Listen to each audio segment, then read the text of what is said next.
नमस्कार दोस्तों, मैं आईसी सर आप सारे लोग को वेलकम करता हूं सफलता एजुकेशन में। मेरे प्यारे भाई, आज के इस सेशन में इलेक्ट्रोस्टैट का लेक्चर फर्स्ट होने वाला है। लेक्चर फर्स्ट में हम लोग जो है ना स्टार्ट करते हैं आवेश से। आवेश क्या है, ठीक है ना। तो यहाँ से हम लोग स्टार्ट करते हैं मेरे भाई। ये लेक्चर आपका इलेक्ट्रोस्टैटिक्स का है। फिजिक्स में सबसे पहले हम लोग इलेक्ट्रोस्टैटिक्स पढ़ते हैं। इलेक्ट्रोस्टैटिक्स, जिसको मेरे भाई स्थिर वैद्युतिकी कहते हैं। स्थिर वैद्युतिकी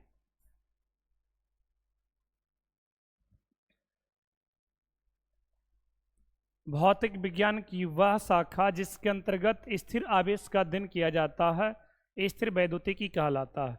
तो खैर ये इसका डिफिनेशन आपसे नहीं पूछने वाला है। तो मेरे भाई इसमें क्या क्या पूछने वाला है उस पर हम लोग बात करेंगे। सबसे पहले मेरे भाई इसमें हम लोग समझेंगे कि आवेश क्या है। आवेश जिसको मेरे भाई चार्ज कहते हैं। आपसे पूछेगा कि आवेश को परिभाषित करें। आवेश को क्या करें, परिभाषित करें। तो मेरे प्यारे भाई आवेश क्या है, इसको कैसे डिफाइंड करेंगे। तो डिफाइंड इस प्रकार से मेरे भाई करेंगे। आवेश किसी पदार्थ का वह गुण होता है जिस गुण के कारण पदार्थ विद्युतीय तथा चुंबकीय बल का अनुभव करता है। मेरे भाई बात को समझेंगे।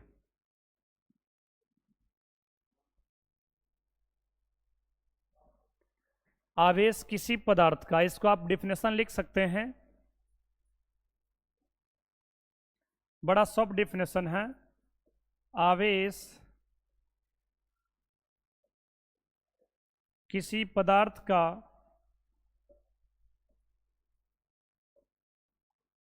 वह गुण है,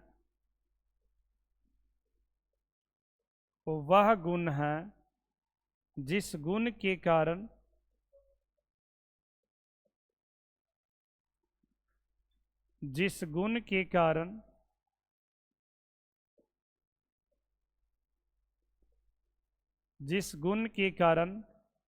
पदार्थ विद्युतीय तथा चुंबकीय बल का अनुभव करता है। बल का अनुभव करता है और इसे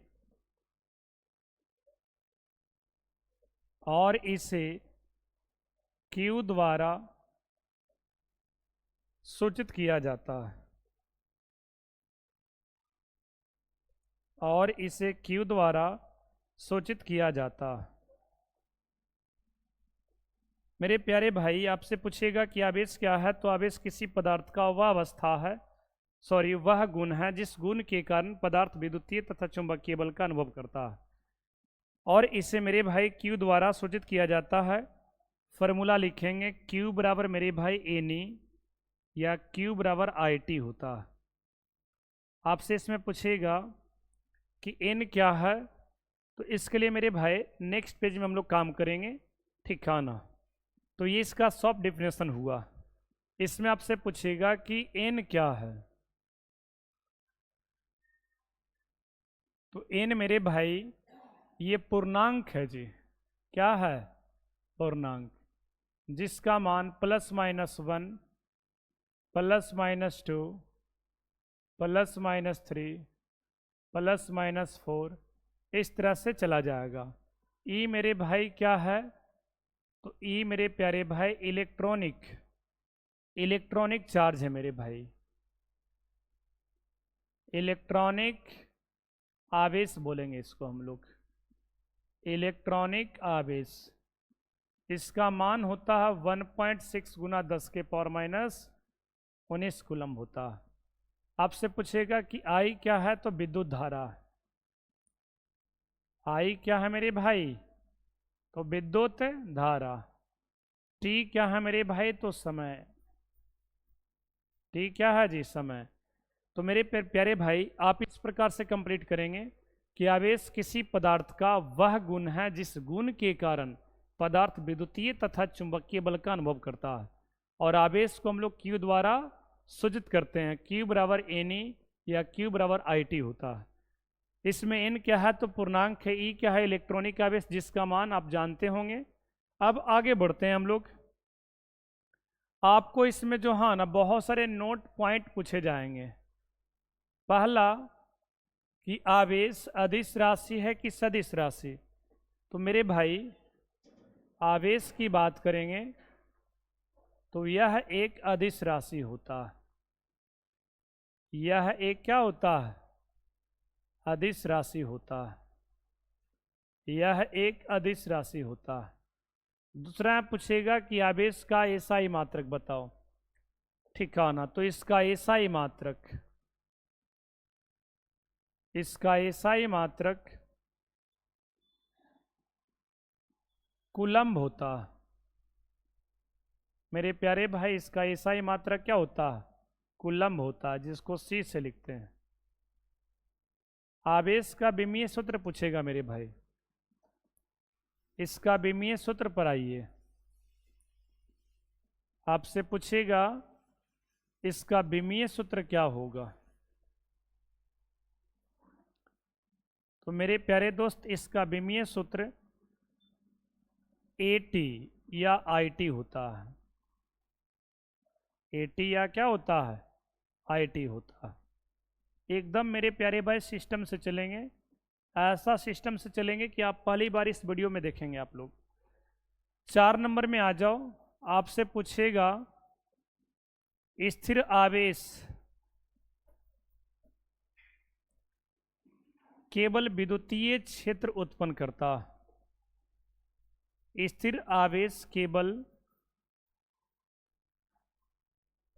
विद्युतीय क्षेत्र उत्पन्न करता।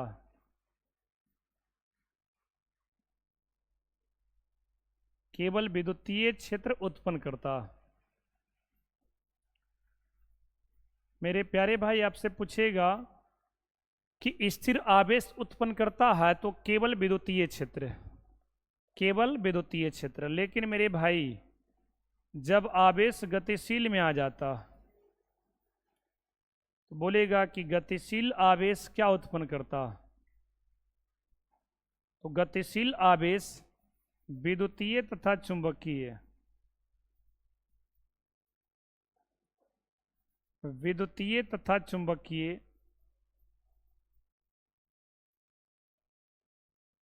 दोनों क्षेत्र उत्पन्न करता। विद्युतीय तथा चुंबकीय दोनों क्षेत्र उत्पन्न करता,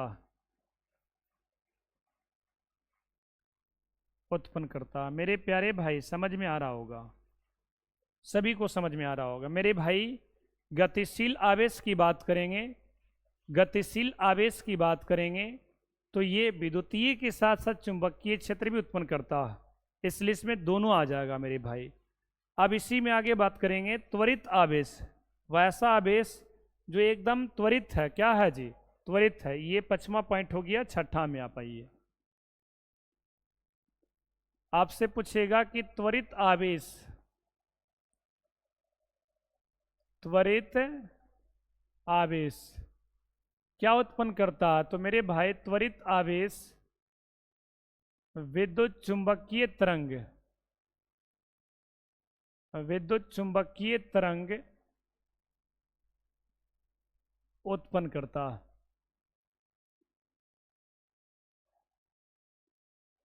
उत्पन्न करता, विद्युत चुंबकीय तरंग उत्पन्न करता। इसी में मेरे भाई अगला पॉइंट है आवेश का सीजीएस मात्रक। आवेश का सीजीएस मात्रक बहुत इंपॉर्टेंट है। 2 प्रकार के होते हैं। आवेश का सीजीएस मात्रक 2 प्रकार के होते हैं। कौन कौन मेरे भाई? तो पहला है ईएसयू मात्रक। ईएसयू मात्रक में हम लोग अस्टैट कूलम बोलते हैं। ईएसयू मात्रक में हम लोग अस्टैट कूलम, जिसको एससी से डिनोट करते हैं। दूसरा है मेरे भाई ईएमयू मात्रक। दूसरा है मेरे भाई ईएमयू मात्रक, जिसको हम लोग एब्सोल्यूट कूलम्ब कहते हैं।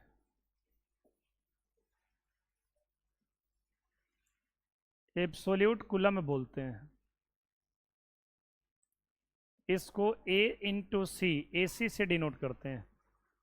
बात को समझेंगे। इलेक्ट्रोस्टैटिक यूनिट में अस्टैट कूलम्ब होता है, इलेक्ट्रोमैग्नेटिक यूनिट में एब्सोल्यूट कूलम्ब होता है। तो सीजीएस मात्रक हमने कंप्लीट किया, स्टैट कूलम्ब और एब्सोल्यूट कूलम्ब। उसके बाद मेरे भाई इसका लास्ट पॉइंट है रिलेशन पूछेगा। रिलेशन बताइए, रिलेशन बिटवीन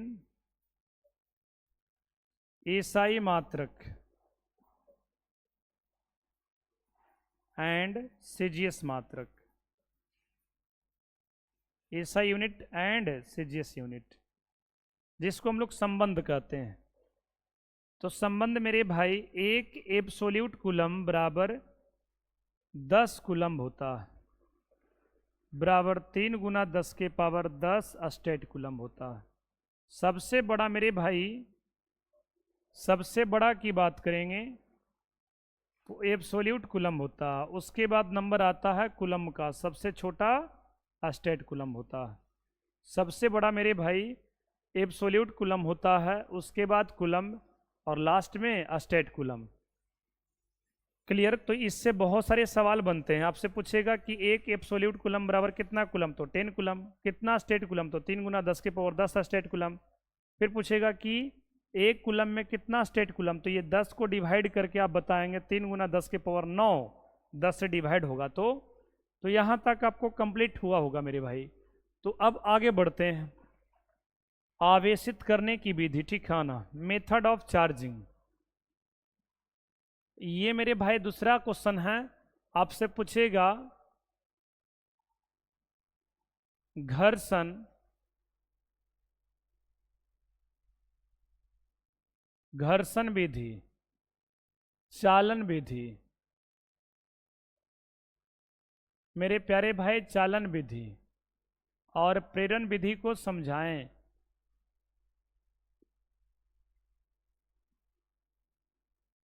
प्रेरण विधि को समझाएं या लिखें, ये भी सवाल पूछा जाता है, बहुत इंपॉर्टेंट है। सवाल है घर्षण विधि, चालन विधि और प्रेरण विधि को लिखें या समझाएं या परिभाषित करें। तो मेरे प्यारे भाई, अब इसका आंसर हम लोग करते हैं एकदम सॉफ्ट भाषा में, इसको हम आंसर करेंगे। पहला है मेरे भाई घर्षण विधि। घर्षण विधि को हम लोग अंग्रेजी में फ्रिक्शनल मेथड कहते हैं। Frictional method. सवाल पूछेगा कि घर्षण विधि क्या है मेरे भाई, तो आपको बोलना है कि जब किसी दो वस्तु को आपस में रगड़ते हैं तो एक वस्तु इलेक्ट्रॉन का त्याग करता है, जिस पर धन आवेश उत्पन्न होता है, और दूसरा वस्तु इलेक्ट्रॉन को ग्रहण करता है, जिस पर ऋण आवेश उत्पन्न होता है, और इस विधि को घर्षण विधि कहते हैं। तो बड़ा सिंपल भाषा में आप लिख सकते हैं, जब किसी दो वस्तु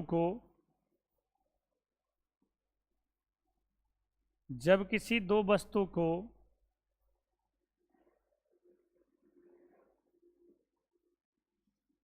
आपस में रगड़ते हैं, आपस में रगड़ते हैं, आपस में रगड़ते हैं, तो एक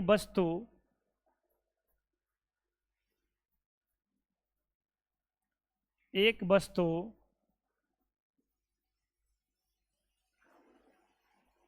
इलेक्ट्रॉन का त्याग करता है, जिस पर धन आवेश उत्पन्न होता है, जिस पर धन आवेश उत्पन्न होता है,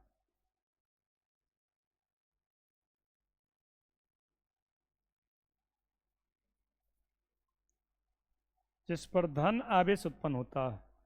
और दूसरा वस्तु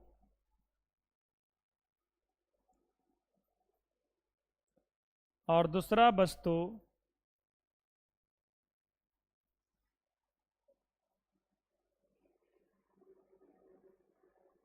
और दूसरा वस्तु इलेक्ट्रॉन को ग्रहण करता, इलेक्ट्रॉन को ग्रहण करता, इलेक्ट्रॉन को ग्रहण करता।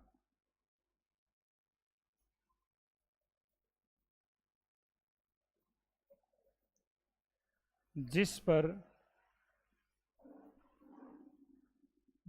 ऋण आवेश उत्पन्न होता,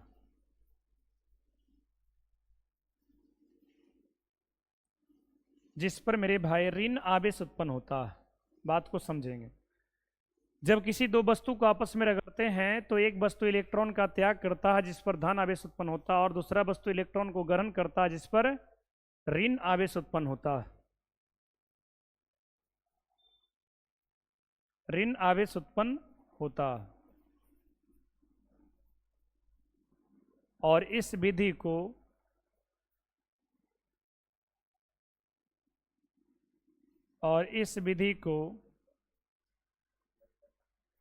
घर्षण विधि कहते हैं। क्या कहते हैं मेरे भाई? घर्षण विधि कहते हैं। तो आप इस प्रकार से लिख सकते हैं, ये 2 नंबर का सवाल है। आप इस प्रकार से डिफाइन कर सकते हैं, जब किसी दो वस्तु को आपस में रगड़ते हैं तो एक वस्तु इलेक्ट्रॉन का त्याग करता है जिस पर धन आवेश उत्पन्न होता है, और दूसरा वस्तु इलेक्ट्रॉन को ग्रहण करता है जिस पर ऋण आवेश उत्पन्न होता है। और इस विधि को हम लोग क्या कहते हैं? घर्षण विधि कहते हैं। मेरे भाई एकदम समझ में आ रहा होगा आप लोग को। अब आगे बढ़ते हैं अगला पेज की ओर, यानी कि चालन विधि की ओर। अगला है मेरे भाई चालन विधि।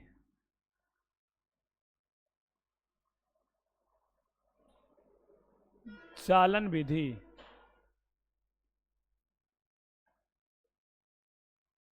जिसको कंडक्शन मेथड कहते हैं। चालन विधि का मतलब कंडक्शन मेथड। इसका आंसर देंगे मेरे भाई इस प्रकार से। कंडक्शन मेथड में अगर बात करेंगे, चालन विधि में बात करेंगे मेरे भाई, तो इसमें एक आवेशित वस्तु होता है, दूसरा अनावेशित होता है। अनावेशित जिस पर आवेश नहीं है उस वस्तु को अनावेशित वस्तु कहते हैं। एक आवेशित होता, तो जब किसी अनावेशित वस्तु को आवेशित वस्तु के संपर्क में लाते हैं, जब किसी ये बुआ ऐसा वस्तु है जो एकदम जो हाँ अनावेशित है, एक ऐसा वस्तु है जो न्यूट्रल है, इस पर कोई आवेश नहीं है, लेकिन जब इसको संपर्क में लाएंगे, जब मेरे भाई इसको संपर्क में लाएंगे, जब मेरे भाई इसको संपर्क में लाएंगे तो ये भी आवेशित हो जाता है। संपर्क में लाने के बाद ये भी आवेशित हो जाता है। और इस विधि को हम लोग क्या कहते हैं? इस विधि को मेरे भाई चालन विधि कहते हैं। तो इसमें आपको लिखना पड़ेगा, जब किसी अनावेशित जिस पर आवेश नहीं होता, जब किसी अनावेशित वस्तु को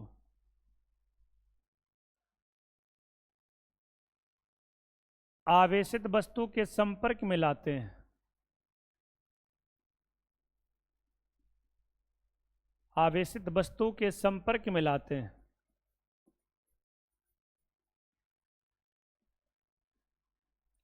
संपर्क में लाते हैं,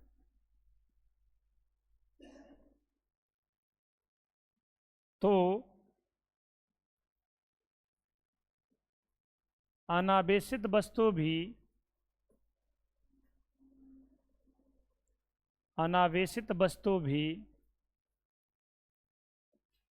आवेशित हो जाता।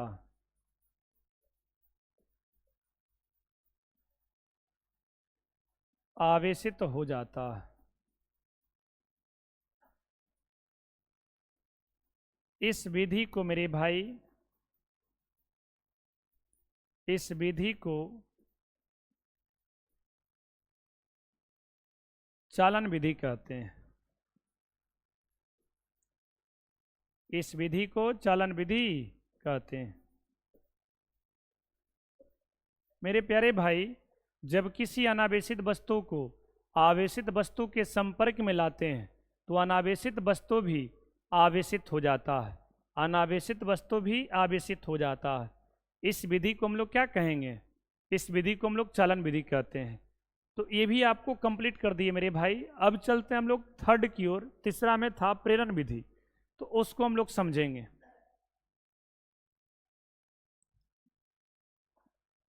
प्रेरण विधि,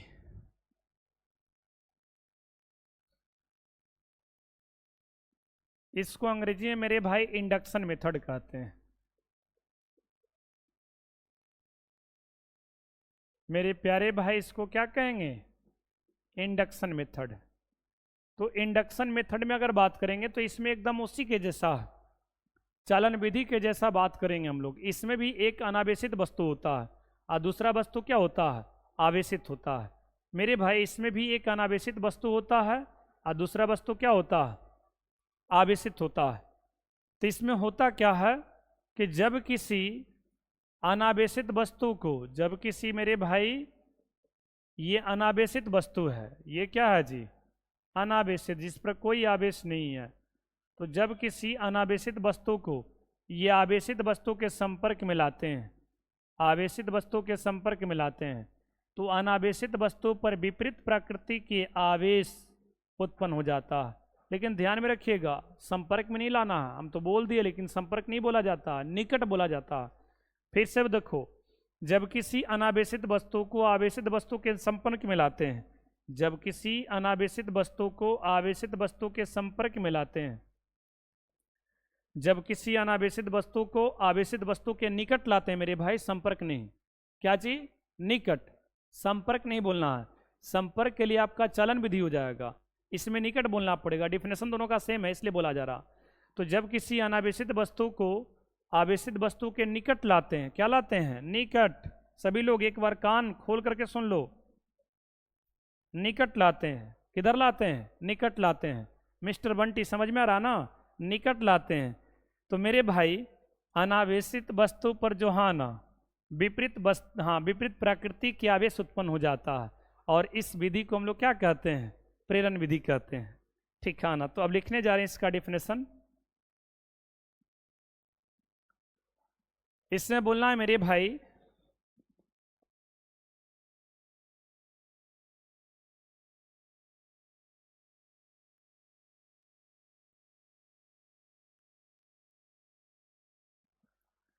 इसको लिखेंगे मेरे भाई, जब किसी अनावेशित वस्तु, जब किसी अनावेशित वस्तु को आवेशित वस्तु के निकट लाते हैं, अनावेशित वस्तु निकट लाते हैं,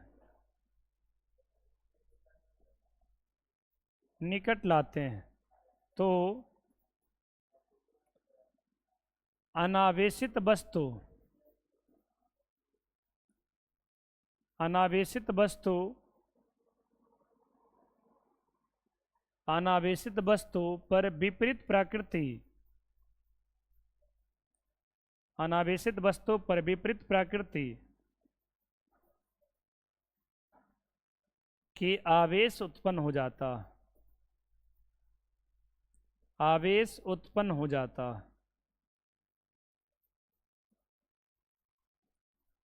आवेश उत्पन्न हो जाता। इस विधि को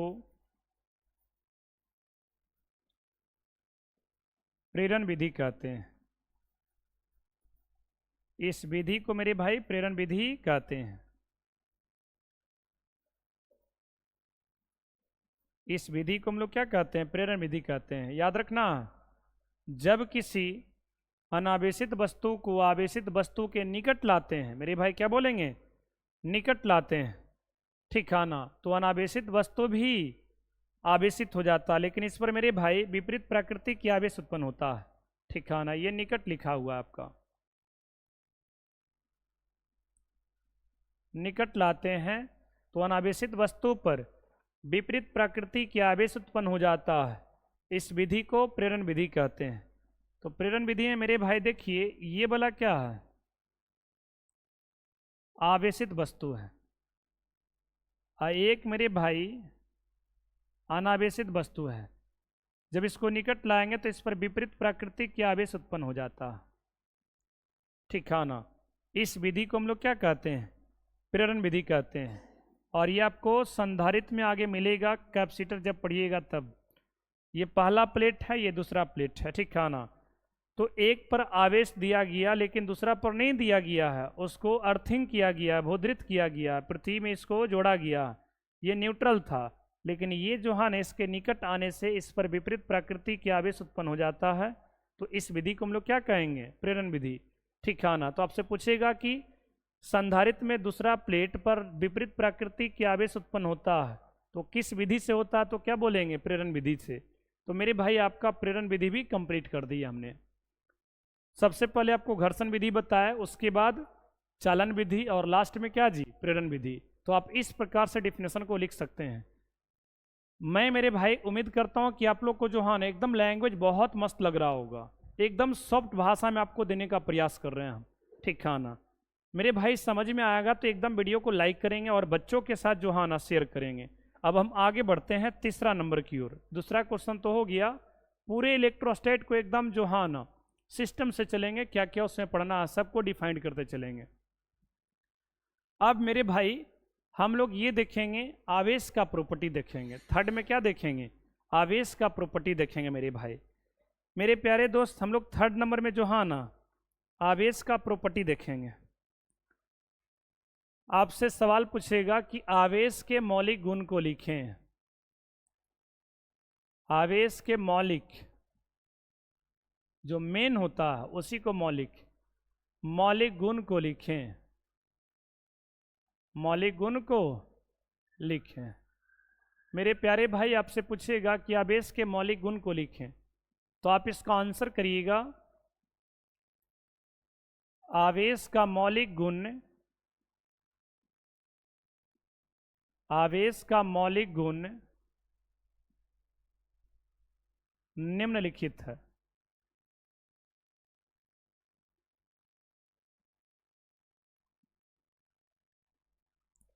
निम्नलिखित है। अब इसका पॉइंट करके लिखना शुरू कर देंगे। सबसे पहले मेरे भाई लिखेंगे, आवेश दो प्रकार के होते हैं। आवेश दो प्रकार के होते हैं।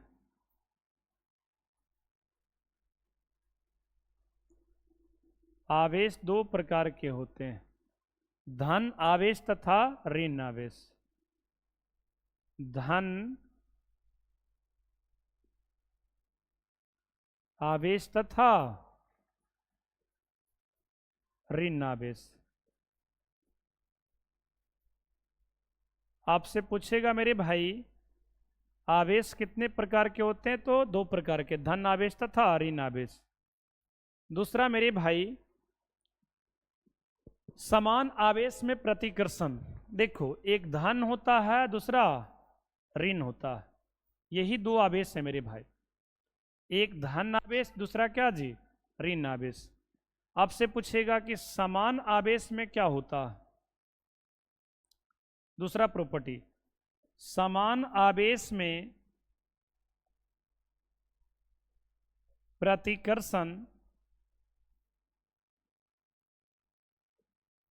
तथा असमान आवेश में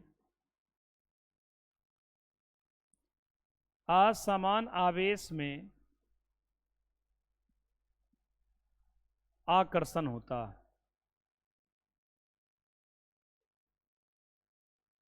असमान आवेश में आकर्षण होता है। मेरे प्यारे भाई, समान आवेश में प्रतिकर्षण तथा असमान आवेश में आकर्षण होता है। जैसे प्लस प्लस में प्रतिकर्षण, माइनस माइनस में प्रतिकर्षण, लेकिन प्लस माइनस रहेगा तो आकर्षण होगा। तो दोनों सेम रहेगा साइन में, चिन्ह में, तो प्रतिकर्षण, अब विपरीत रहेगा तो क्या, आकर्षण मेरे भाई। तीसरा प्रॉपर्टी है मेरे भाई, आवेश का क्वांटीकरण होता है। आवेश का क्या होता है मेरे भाई, क्वांटीकरण होता है। आवेश का क्वांटीकरण होता है, अर्थात मेरे भाई किसी वस्तु पर आवेश का मान एनी के रूप में होता है। किसके रूप में होता है, एनी के रूप में। ऐसे इसको लिख सकते हैं, कहीं कहीं आपको मिलेगा प्लस माइनस एनी के, प्लस माइनस एनी। किसी वस्तु पर आवेश का मान प्लस माइनस एनी के रूप में होता है। ठीक है ना, एनी लिखो या प्लस माइनस एनी लिखो, ये वैल्यू लिखा गया, उसमें साइन, कारण के चार्ज दो प्रकार के होते हैं, प्लस और माइनस, तो दोनों शामिल कर दिया गया। तो आवेश का क्वांटीकरण होता है। इसका मतलब हुआ कि आवेश जो है ना किसी वस्तु पर इलेक्ट्रॉन के पूर्ण गुणज के रूप में होता है। आवेश किसी वस्तु पर इलेक्ट्रॉन के पूर्ण गुणज के रूप में होता है, जिससे हम लोग आवेश का क्वांटीकरण कहते हैं। ये 2 नंबर का जो है ना रीजन का भी क्वेश्चन है कि आवेश का क्वांटीकरण होता है कैसे, तो इस पर सवाल देगा। तो आपको बोलना है कि किसी वस्तु पर आवेश का मान इलेक्ट्रॉन के पूर्ण गुणज के रूप में होता है, जिससे आवेश का क्वांटीकरण कहते हैं। अर्थात क्यू बराबर प्लस माइनस एनी या क्यू बराबर एनी बोल सकते हैं। तो ये तीसरा प्रॉपर्टी हमने कंप्लीट किया। अभी चलेगा और प्रॉपर्टी 4 नंबर में मेरे भाई आपसे पूछेगा कि आवेश संरक्षित होता है। मेरे भाई प्रकृति में कुल आवेश संरक्षित होता है, ये चौथा प्रॉपर्टी है। प्रकृति में कुल आवेश संरक्षित होता है।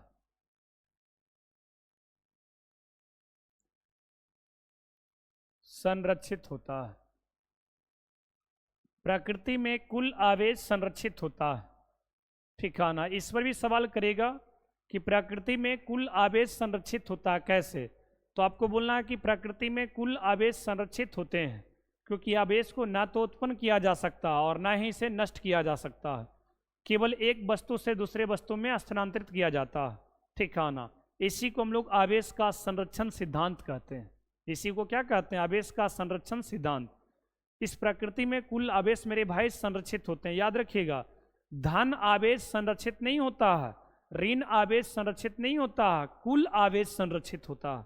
सवाल भी इस पर आता है, प्रकृति में कुल आवेश क्या होता है, संरक्षित होता है। 5वां मेरे भाई, आवेश का सबसे छोटा मान, सबसे छोटा मान ई होता है, जिसे इलेक्ट्रॉनिक आवेश कहते हैं।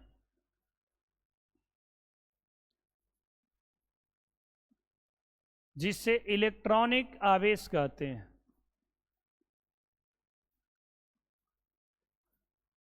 जिसे इलेक्ट्रॉनिक आवेश कहते हैं। आप सारे लोग को पता है कि इलेक्ट्रॉनिक आवेश का मान वो 1.6 गुना 10 के पावर माइनस 19 कूलम होता है। ठीक है ना, आवेश का सबसे छोटा मान ई होता है मेरे भाई, ई, जिसको इलेक्ट्रॉनिक आवेश कहते हैं। और ई जो है ना, ई का मान 1.6 गुना 10 के पावर माइनस 19 कूलम, इससे छोटा संभव नहीं है। इससे बड़ा की बात करेंगे तो 2e होगा, और बड़ा 3e होगा, और बड़ा 4e, यानी क्वांटीकरण के रूप में होता है। इसलिए हमने प्लस माइनस एन लिखा था। ई होगा, 2e होगा, 3 होगा, 4e होगा, प्लस में या माइनस में, लेकिन ई से छोटा नहीं होगा। E/2 संभव नहीं है, E/3 संभव नहीं है, याद रखिएगा। 6 नंबर में आ जाओ, आवेश का मूल पहचान मेरे भाई। आवेश का मूल पहचान की बात करेंगे। आवेश का मूल पहचान की बात करेंगे। आवेश का मूल पहचान,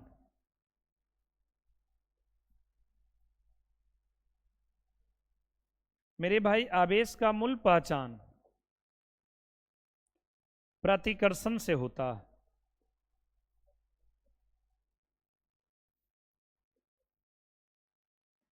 आवेश का मूल पहचान मेरे भाई प्रतिकर्षण से होता है। ये पूछेगा आपसे कि आवेश का मूल पहचान किससे होता है, तो प्रतिकर्षण से होता है। आवेश का मूल पहचान मेरे भाई प्रतिकर्षण से होता है। ठीक है ना। उसके बाद आगे बढ़ते हैं। हमने 6 तक कर दिया है, 7 में आइए। आवेश का मान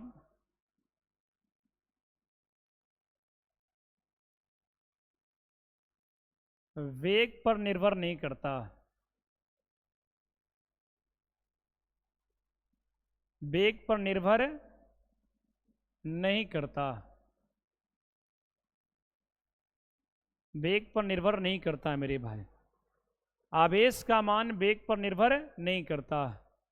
ठीक है ना। इसके लिए एक समीकरण होता है, Q is not equal to Q naught बट्टा अंडर रूट 1 माइनस वी बट्टा सी का होल स्क्वायर। एक समीकरण होता है, आप इसको याद कर लेंगे तो बढ़िया रहेगा। Q बराबर Q is not equal to Q naught बट्टा अंडर रूट 1 माइनस वी बट्टा सी स्क्वायर। तो आप इसको इस प्रकार से याद कर लेंगे। कभी कभी सवाल आता है कि क्या इसके बराबर है, तो बोलेंगे नहीं बराबर है। ठीक है ना, ऐसे जरूरत नहीं है। उसके बाद मेरे भाई 8 नंबर प्रॉपर्टी आ जाइए। फोटोन पर आवेश उत्पन्न नहीं किया जा सकता। क्यों जी? तो फोटोन का विराम द्रव्यमान शून्य होता है। ठीक है ना, ये भी लिख देते हैं। या यहां पर जनरल अगर लिखना चाहेंगे तो आप बोल सकते हैं कि द्रव्यमान रहित वस्तु पर आवेश उत्पन्न नहीं किया जा सकता। द्रव्यमान रहित वस्तु पर आवेश उत्पन्न नहीं किया जा सकता। नहीं किया जा सकता। जिस वस्तु का द्रव्यमान नहीं होगा उस पर मेरे भाई आवेश उत्पन्न नहीं किया जा सकता। अब कौन कौन जो हाँ ना पार्टिकल है जिसका द्रव्यमान नहीं है? फोटोन, ठीक है ना, इसके बाद एक्सरे, ये सब पर आवेश उत्पन्न नहीं किया जा सकता। गामा रे इत्यादि याद रखिएगा। इन सब में फेमस मेरे भाई फोटोन है। फोटोन एक ऐसा कण होता है जिसका अपना मास नहीं होता, इसका विराम द्रव्यमान नहीं होता मेरे भाई। तो याद रखेंगे, ठीक है ना, कि फोटोन एक्सरे या गामा रे पर आवेश उत्पन्न नहीं किया जा सकता है। तो मेरे प्यारे भाई, आप लोग का जो हाँ ना हमने आवेश बताया, ठीक है ना, उसके बाद हमने घर्षण विधि, चलन विधि, प्रेरण विधि बताया और आवेश का हमने प्रॉपर्टी बताया। तो इस लेक्चर में बस इतना ही रहेगा। ठीक है ना। तो आप सारे लोग को वीडियो देखने के लिए बहुत बहुत धन्यवाद। Thank you.